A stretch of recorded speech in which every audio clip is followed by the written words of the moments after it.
Everyone. Welcome to Intentional Tuesdays. So this is the sixth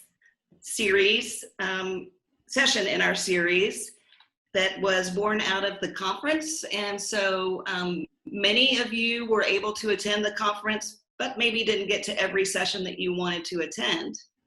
And some of you maybe were not actually able to attend the conference. So I'm April Benitolo, I'm CEO at Momentum, and it's my great pleasure that our team was able to put together this series that kind of acts like an encore performance of the sessions that we had at the conference. So I really want to say that, to me, whether you were there at the conference or not, the really important thing is that you are here with us this morning, and you are taking this time to invest in you. And we called this series Intentional Tuesdays because in a kind of crazy and chaotic time, it really does require us as leaders to be very intentional about how we behave and how we are leading others, whether that be your family, your friends, your teams. This past week has been especially chaotic. There is so much fear and uncertainty and pain that has been exposed. And I think it's really an important time for all of us to set aside some time to reflect, to really educate ourselves on the issues, to help raise our own level of awareness and also raise awareness in others. And finally, to lead with empathy, to really understand how those around you are feeling, where they've come from, what they value, and to be empathetic in your leadership. So I know that's something that our speaker today will help us do. And so what a great way to start our day than to focus on just those types of things. Our speaker this morning is Gayle Lantz. I have known Gayle for so many years, and she hasn't changed one bit in the entire time that I have known her. Maybe you share your secrets with us, Gayle. Gayle is the founder and CEO of WorkMatters. Her company is a consultancy firm that does executive coaching, and she's worked with thousands of CEOs and executives on helping them to cultivate a culture that creates and advances change and inspires others. She is the author of an award-winning book called Take the Bull by the Horns. Love it. And also she's the creator of a leadership journal, really great leadership journal. And maybe Gayle, you can share links to where we can buy that at the end of the webinar. But this journal is something that we use with the team at Momentum to keep track of our goals and our priorities on a weekly basis, what's inspiring us, what's challenging us. And it's been really a great tool. She's also generated a mobile app called My Daily Coach, and that is absolutely free.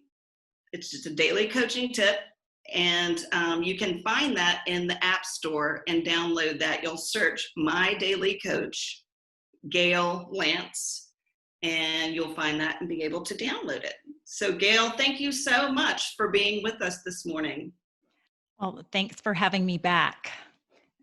These are really challenging times, and I'm glad that I can at least share some ideas, maybe some insights that will be helpful given the current environment. As April said, it's been an extremely heavy week, a couple of weeks, so much sensitivity. And I know when I was putting together some thoughts for our time together today, that the emphasis was on rapid recovery in your organizations and in your leadership role, and even for you personally. And my hope is that in whatever you're taking away today, you might find some ideas or inspiration to help you affect the social change that's so important to make right now. Each of us, I think, can do that in our own unique way. And it is a time to reflect and to lead with empathy, not ego, and find new ways to come together. So I just want to acknowledge the sensitivity of the times that we're in as I start. So let me see where the slides are, Allie. I'm not seeing the slides. So if you want to put the first one up, there we go. And I guess you have control. There you go. I'm not able to advance them apparently. So we can keep going to the next slide. Yes. So we have been in a huge storm, continue to go through a storm, but I think one of the best things to think about is how to come out on the other side looking for hope and opportunity. So today I want to just share a framework. It's a framework that I shared in the original in-person session from the conference, but it's now in a slightly different context. So we'll be focusing on that model and some specific things that you can think about and do to help you move through these tough times and really lead in the way that's unique to you, in a way that will make a positive impact. So if you go to the next slide, you all know all the elements that have been brewing with increasing unemployment that's shifting all the time, the global pandemic, there's political discord, financial volatility, all kinds of issues that are kind of converging at the same time that are making it even more challenging for leaders to be effective in their roles. So if we go to the next slide, these are issues that are commonplace now in all organizations. If you want to go to the next slide, Allie, there we go. Change, complexity, uncertainty, disruption. Sometimes these can have negative connotations, but the key is really being able to reframe those. Not sure why the slide keeps going back and forth, but I guess it's wanting to emphasize both concepts. So it's important to look at your view of these things and not be afraid of them, not to be rattled by them, but to let that bolster you to say, I'm going to work through these things. I know that I can make a positive impact despite all these things. These are just, this is the normal way of being in the world. So thought I would just point that out. If you go to the next slide, you'll see recent headlines. And this is kind of the intake that we have depending on how much attention you're paying to the news. But these were just some of the headlines that caught my eye within the past couple of weeks. Just a couple of days ago, 80% of Americans feel the country is spiraling out of control. A third of Americans now show signs of clinical anxiety or depression. And I know that's the case. I'm associated with the local crisis center here as well. And I know that all of our calls are going up dramatically. 60% of Americans prefer to work from home as much as possible now, even post-pandemic. So people are really enjoying their time for the most part, or many people are finding that it's not as bad as they thought and are trying to find ways to stay at home. So those are challenges that affect leaders. That's just the current environment. If you go to the next slide, as you're thinking through what is the impact that I want to make as a leader, how can I affect rapid recovery now? It's important to know where your organization is. Many businesses and organizations were in triage, some still are, where they're just trying to get their bearings, handle the immediate problems that bubbled up as a result of this. Some are moving now into transition, where they're able to look at some new things that they're willing to try and do differently. Some are in transformation, or they want to be, and they forget the middle step. I see a lot of the senior executives that I'm working with that are really trying to work so quickly that it's making it difficult for them to realize that sometimes the team that the team that existed before all of this experience is wanting to go back to the way that things were versus moving forward. And there are steps and mindset issues and all of that need to be taken to help really get to the transformation side. It requires some patience and some skill as a leader to help guide your team to the new transformation. All right, so I thought that before I move on to the next slide, Allie, I wanted to state some of the positive examples of leaders that I see that are doing the most effective job at moving through these stages more rapidly, some of the things that they have in common. And there's 6 different elements that I noted based on my personal experience. One is that they're focused on opportunities as opposed to problems. It's very easy to focus on the problems that have come about as a result of this. But when I do informal interviews and have conversations with the leaders that I'm working with, the ones that are really affecting change quickly, I say, what are you focused on? They say opportunities, looking for opportunities. That's what we're doing. We're focusing on any opportunities that we can see or develop. 2 is they're focused on what they have versus what they don't have. So they're doing an inventory of assets, looking at the people, of course, that they have on their team, technology, equipment, all kinds of assets that might be used differently given the new needs. You know, a couple of examples of organizations or businesses that have really been very creative with their assets. You know, I'm sure you may have heard Dyson, that makes the vacuum cleaners. They created ventilators, you know, using the technology that they had to do that. There was a restaurant in Chicago that makes pizza, had a hot brick oven that now uses that to make face shields.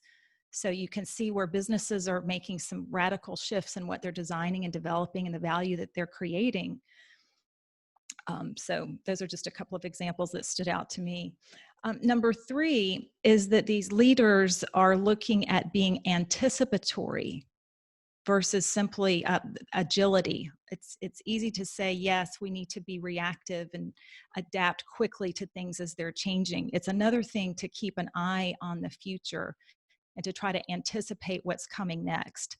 So it's a hard balance, but the leaders that are doing the best job, from what I can tell, are also making sure they're spending some time trying to better anticipate what's coming down the road and how they can prepare the organizations to move forward. They're not simply just reacting. Number 4, they're looking at how they can influence, where they can influence. And a lot of that has to do with improving their communication, making sure that they're adapting to the new ways that they're having to engage with their teams. I've talked to a number of managers who are frustrated because they feel like they don't have the same connection engaging with people through Zoom meetings. And so they're looking for new ways that they can influence and engage their teams. Number 5, something that they're doing is the inner work, building their resilience, trying to look at what they can do to strengthen themselves. And that's a very personal decision for many leaders. It's not the same for everyone, but it is really important to note, what is it that I can be doing now to build my inner strength and resilience? And we can talk about those ways if you have any interest. And then finally, they're taking small steps. Some of the leaders I've worked with who are in total overwhelm feel like they have this huge mountain that they have to climb. And the ones that are making the fastest progress are those that are breaking it down into small, more manageable, doable steps and having a more realistic expectation of what they can do given the constraints that they're currently under. So I just thought I would mention that. All right, let's move to the next slide, Allie. And I wanted to briefly highlight some insights that are needed, both from an organizational perspective as well as personal, to help you achieve rapid recovery, to help you be most effective in how you want to move your organization or yourself forward as a leader. On the left, we have the organization's vision, and this may be cloudy now, but to try to understand to the extent that you can, where is your organization going now? Where is it going and why does it want to go there? And that may be short term, which is okay. A lot of organizations I'm seeing are backing off of the big 5 to 10 year vision, and they're really looking at what can we do in the short term. You'll need insight about key leaders. Who are the people in your organization who have the most influence right now? And how can you build stronger relationships with them? So to be very targeted in how you're developing relationships is still critical. develop insight around emerging opportunities, not just what the problems are that you're solving now, but back to the point I made about being anticipatory, understanding where are the new opportunities, where will they be emerging, when is the best timing, for example, that I might step into that picture, or that I might want to lead a project, or I might want to make some kind of impact based on what's coming in the future. On the right-hand side, insights are needed to better understand yourself and how you're wired. At the top, looking at your own communication and behavioral style, how you do what you do. And that's pretty evident to a lot of people, how you show up. You can tell if a person is animated and energetic and friendly and warm, and you can tell if a person is a little more reserved, a little more calculated, likes to think through things. So there's no right or wrong or judgment about any type of communication style. It's important to understand what yours is so that you can leverage it and also be aware of the potential impact that it has on other people that you work with. Your motivation, understanding what it is that drives you. Some people are frustrated because they're in a role or they're doing work that doesn't seem to fit, and it's because they're not aligned with what they really care about. For example, some people are driven by power. Some people are driven by service, wanting to really make an impact with other human beings. Other people are driven by learning. If they're in a role where they can't continue their learning, they get frustrated. So understanding that about yourself will help you too. And then finally, your natural strengths. So many of us have strengths that we take for granted. They're often those that come naturally to us. So understanding the key strengths that you bring to the table and being willing, not just willing, but being energetic about bringing those forward to use in ways that can help be a positive impact now will serve you well too. And we'll talk later about specific skills that you might want to develop. Okay, so let's get to the model, Allie, the next one. This is what I'm calling the essential combination, kind of the three areas to keep on your radar and be working on, regardless of where you are in your leadership journey, regardless of where you are in the stage of your organization. So the nice thing about this model is that it can be applied in both an organizational context and a personal context. So I'll let you set the scene for that. But let's start with vision. The next slide. Yes, so vision is challenging for a lot of people. I hear some people say that their vision is not clear or seems kind of nebulous, or we don't really know where we're going, or it might be a vision statement that falls flat. So for you to be able to create a meaningful vision for yourself is important, and for the business, your department, your team, your organization. The challenges that I often see people facing when it comes to visioning are three main reasons or excuses. One is that they say that they have no time. Two, they often say they don't know the process. Or three, they just don't have the energy or the interest. So I'm just curious, maybe in the chat, or I don't know if we could do finger polling, if we could see everybody. I know you've got your cameras off, but I'm just curious, put in the chat, what is your challenge with vision? You can say number one, no time; two, no process; three, no energy, or you might have another reason. Are you seeing anything in the chat? Challenges with visioning?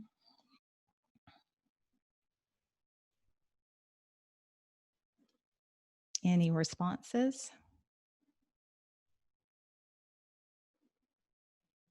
Sometimes people have a hard time doing it by themselves. They need other people to bounce ideas. Haven't put the time into it. Thank you. Inconsistent process. Yes. Not really sure. It's hard to narrow it down. Yeah, sometimes you can blue sky some ideas, need feedback from others. Good. Thank you. Thank you for those comments. It's important to know what it is that's in your way of addressing vision so that you can address those things. If you need feedback, figure out who you need to talk to.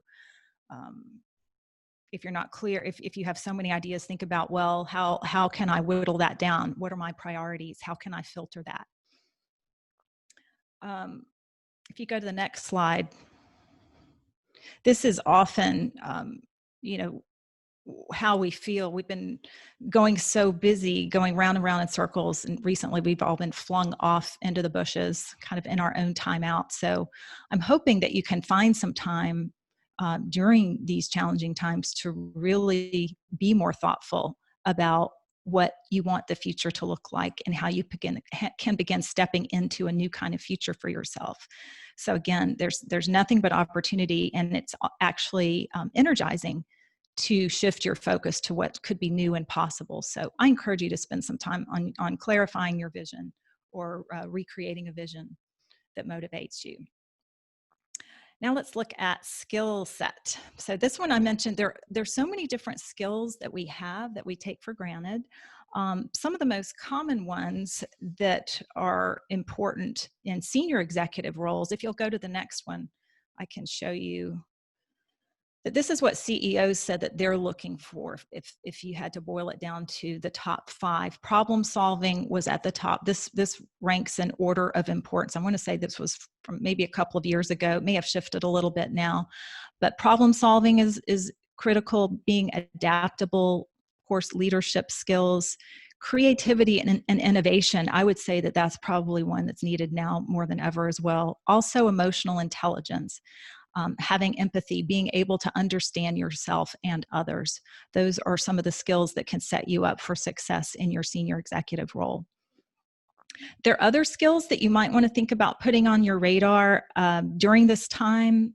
Toward the end, I'll be asking you what you want to work on. And so if there is a specific skill that you think would help you, like negotiating or dealing with conflict, or maybe revisiting some skills that you think you just need to strengthen. I know I'm working on a number of them, technical skills at the moment, but writing and a lot of the consulting and coaching skills that I use in my work. So what is it for you that you think would really help you strengthen your leadership?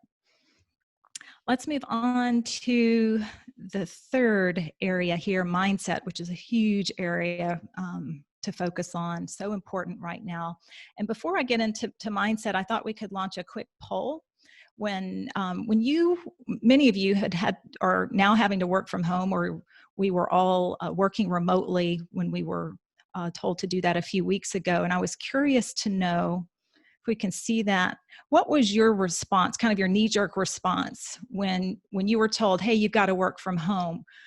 You got 4 options: eager, excited, or you're like, yeah, I want to jump in and try this, or okay, I'm kind of willing to give it a go, or oh my gosh, I'm so nervous about this isn't going to work, or maybe overwhelmed, frustrated, exhausted, meltdown. That would be some of the more severe. So where do you weigh in? We'll give it just a few seconds to load here. I'm just curious to see where you fall.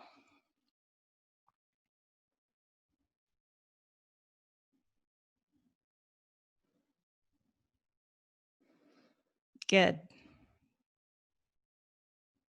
Well, lots of you are voting. That's great. We can close it off in about 5 seconds. Okay, can everybody see the results? Allie, I'm not sure if everybody can see it. So more than 50% of you say that you were eager and excited. That's actually great, and I guess not surprising for this group, because if you're showing up on a session like this, you're learners, and it would show an eagerness to want to jump in there. So probably not surprising for this group. Some of you are like, I'm willing to give it a go, maybe not overly excited, but I'll see how I do. And then there were a few of you that may have been concerned or overwhelmed. So I share that as an example to watch how you think about the challenges that are coming up for you, and to try to monitor your thoughts and even shift your attitude as you're going into situations that you might normally dread or be concerned about. It's easier said than done, and we can take the poll down now, Allie. It's easier said than done, and it takes some practice, but the more you can kind of catch yourself on the front end, if you're getting jittery or nervous about things that you have to do, and saying, I've got this, we're gonna conquer this, then that'll help you. There's a whole lot more we could talk about mindset, best practices to help you get started with your day. in today's times when you feel like you can't manage anything else, can't manage the team or the conditions going around you, what you can manage is your mind.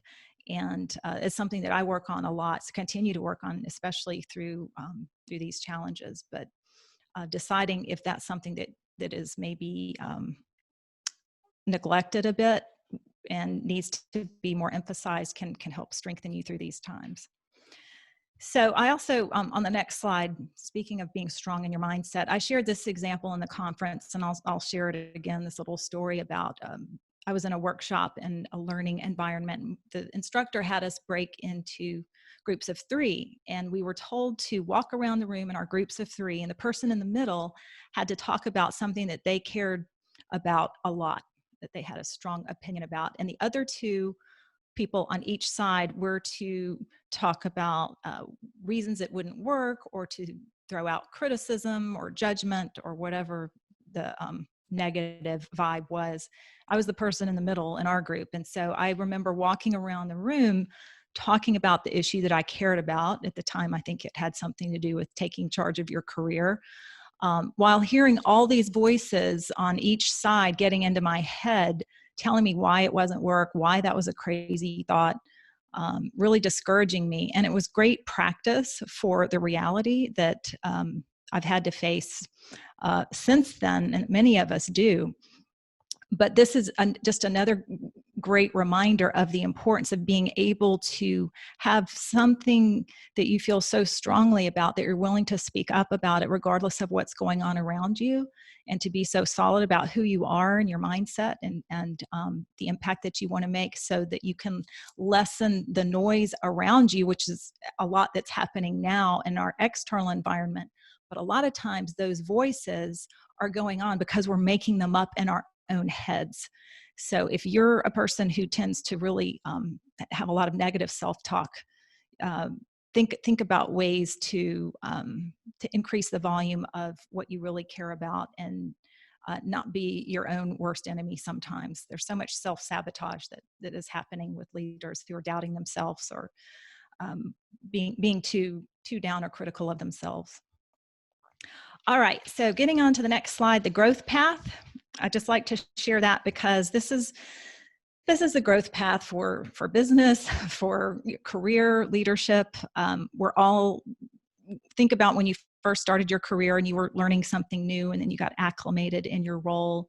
Oftentimes people will reach some kind of plateau and then a breakthrough, hopefully. And we can talk about what those breakthroughs could be for you. They're different for everyone.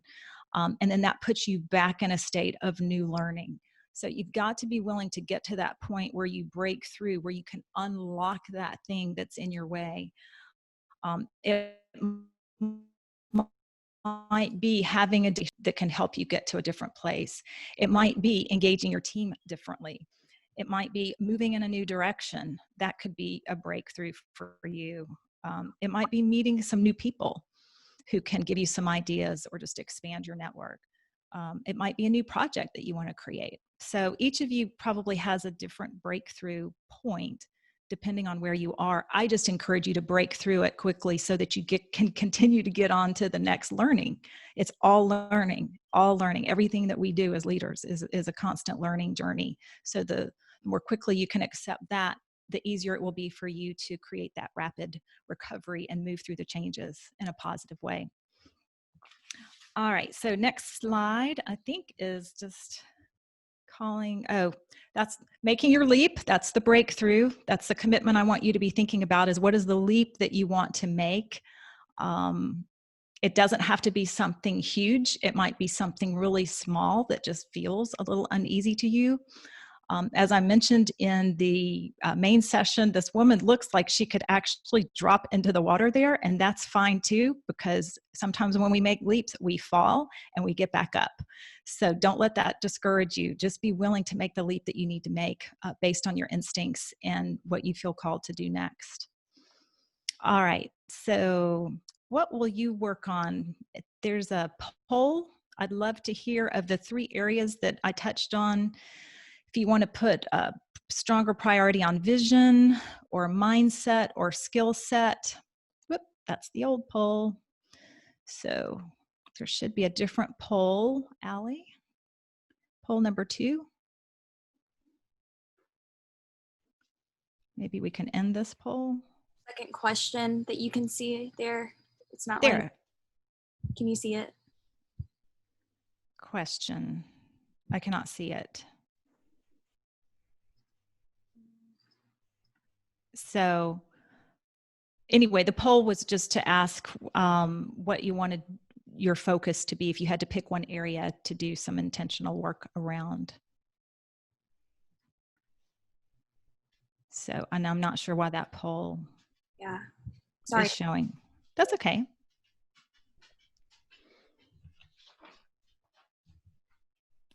Gayle, this is April. Maybe we can just have everyone answer in the chat. Sure. What's the one thing that they're working on? And if you have... Yeah, and the more specific you can be too, that might help some other people. For example, if you say, I'm going to work on my vision, what specifically do you think you'll do? What's your first step? What's your first step? If you want to work on a skill, what is the first step of the skills? Oh, there's our poll. Yep. And you can still chat some specifics. The more specific you can be, the better. A lot of people want to work on their vision. Yeah. Skills, looks like it's a number 2.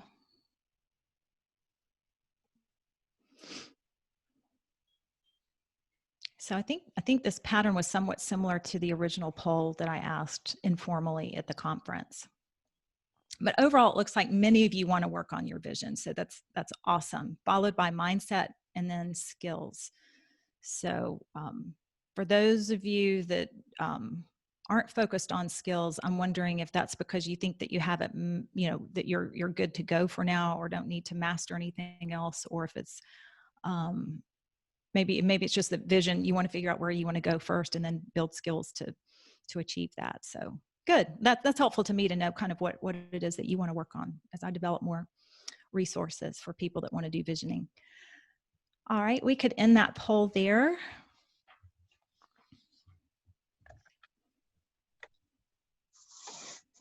Awesome. And I'd love to open it up to questions that you all have, or discussion, thoughts, concerns about any of the issues, any specific challenges that you're facing that I might be able to address. And Allie, if you want to let me know, or if you can unmute people if they have a question. I'm not sure what process you'd like to. So the first question is, let's see. You mentioned a process for vision. Can you elaborate on the process for identifying your own vision?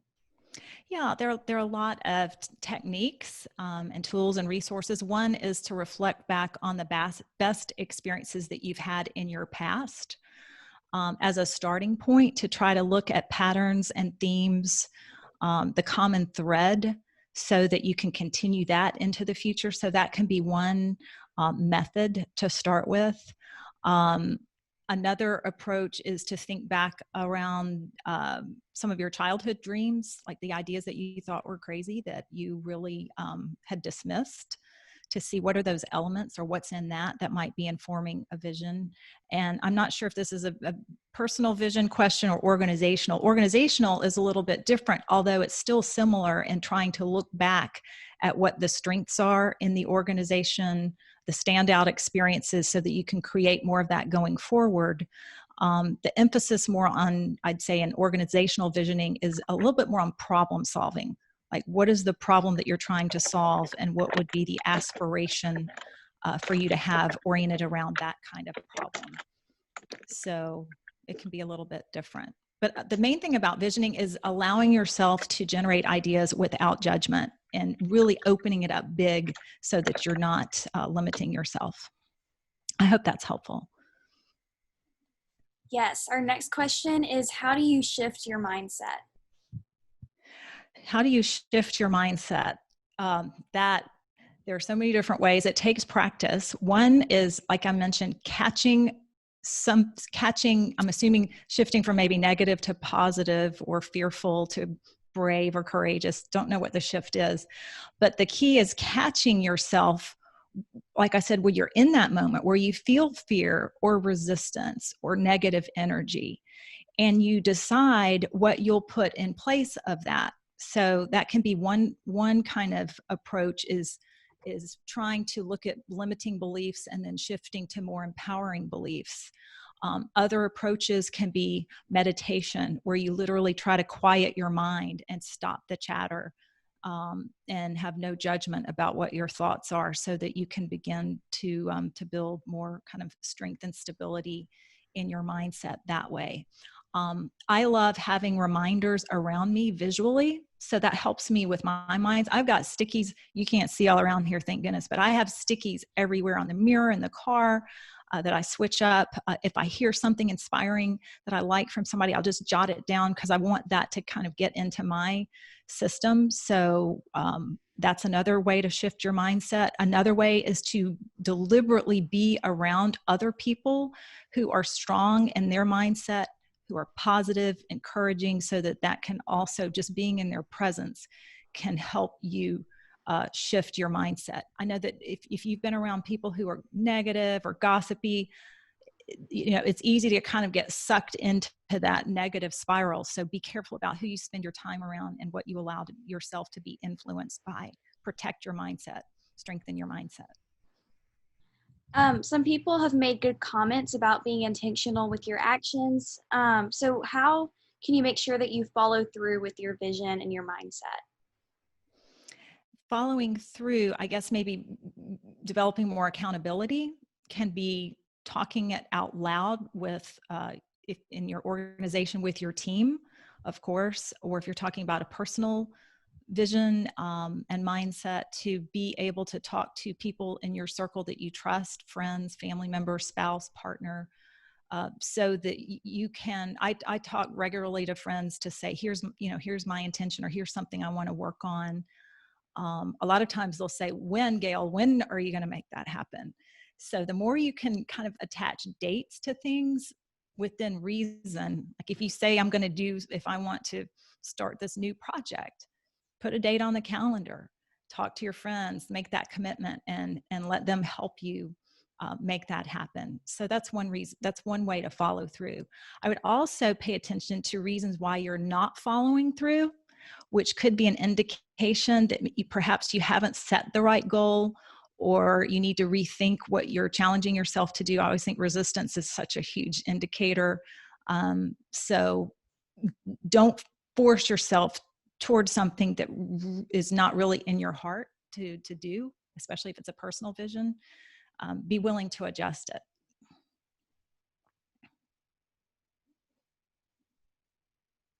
Other questions? Yes. So with recent events, people have been talking about the need to reset or revisit your vision, both for yourself and for the organization that you work for, to make sure it aligns with how you want to move forward in the future. So do you have any advice on how to go about doing that? Kind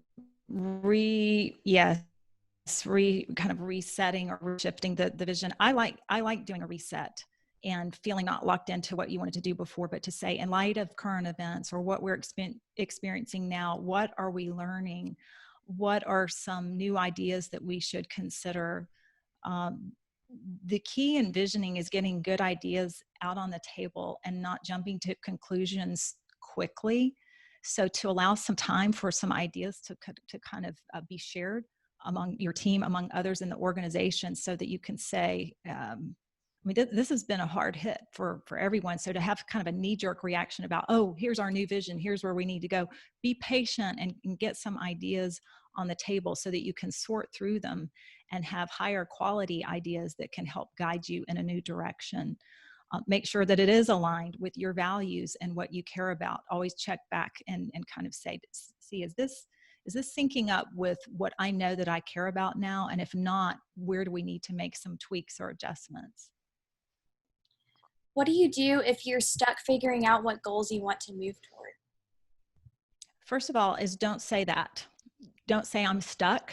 Say I'm figuring it out, or I'm determined to find more clarity. So pay attention to the language that you use, because if you say you're stuck, you'll be stuck. And also being around other sources of motivation for yourself. Like, to, and or people who can say, just try this. Think of the concept of experimentation.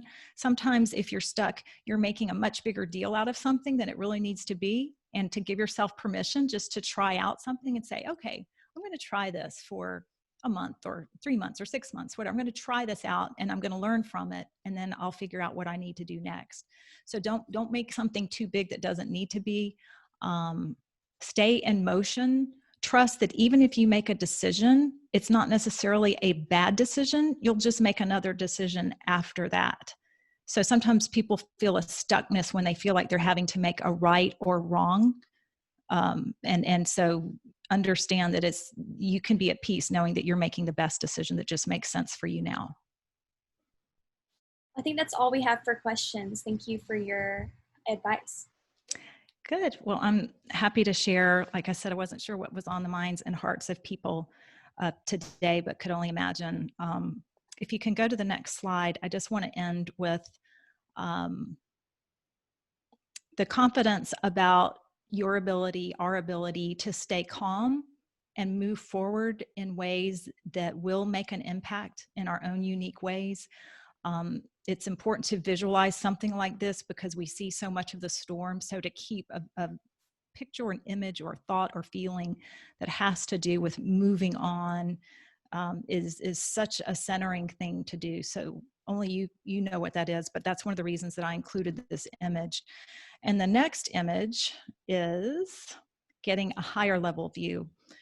So it's easy to get stuck in the weeds, to maybe be down on yourself for not making progress as quickly as you like. But the quicker you can get to a more elevated view, understanding the big picture, talking to other senior executives, if it's an organizational issue, or other friends or people that you trust to help get a higher level view, it will expand possibilities and you'll see new hope and new opportunities. So catch yourself if you feel like you're too stuck on the ground and look for ways to get a higher level view.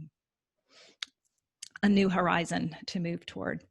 I wanted to leave you with a couple of free resources. One is a free working from home assessment that's available to help you identify what your specific working from home style is, because we're all so different. There's some people who are about to pull their hair out, and there are others who are just really comfortable working from home. So you'll see workmatters.com/working from home, where you can access that, share that link with anybody. So I've gotten great feedback about that tool.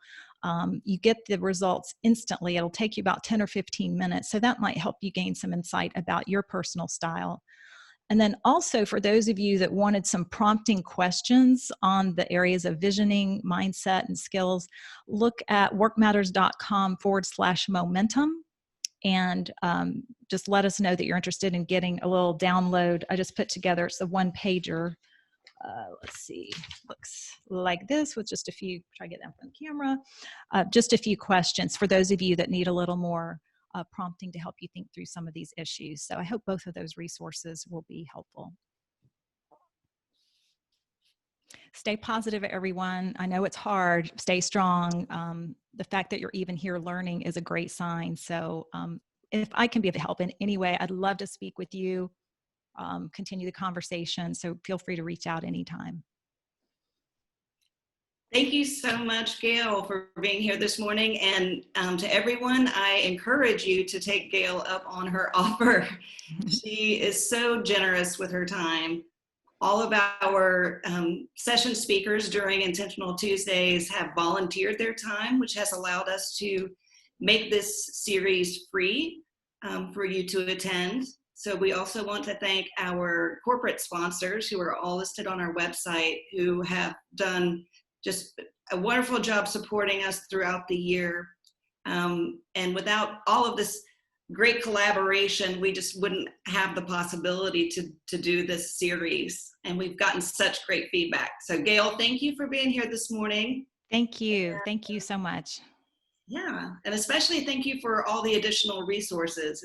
It's really great, I think, when we can provide very tangible tips to help people get intentional about their career, but also those follow-up resources, because it's easy to leave the Zoom meeting and say, oh, I'm done, and I go back to what I was doing before.